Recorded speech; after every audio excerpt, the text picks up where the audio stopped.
MILF help may be needed to finally account for many of the Maguindanao massacre suspects still at large. Authorities say these fugitives from justice have taken refuge in MILF-controlled areas in Maguindanao. Alvin Baltazar reports.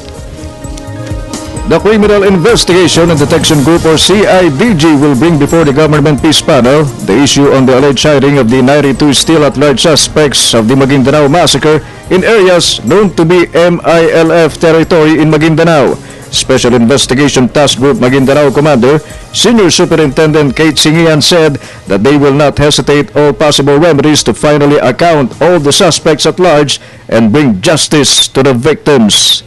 Ano dito is we have to coordinate para hindi magkaroon ng impression na gano'n na sila rin operate natin. So we will also try to communicate with the MILF through the peace process panel to help us also manhunt these at-large suspects. Yung mga municipalities na merong presence ng MILF dyan, nandun sila. Nandun yung mga, pero siguro doon sa kabila meron, sa kabila naman yung mga MILF. Hindi lang maka-assert ng effort itong mga enforcement personnel natin dahil doon sa presensya nila. Of the 92 Maguindanao suspects still at liberty, 18 belong to the Ampatuan clan. Authorities admit that with reports saying that remaining at-large suspects have fled to hide in areas occupied by MILF forces has complicated their manhunt operations.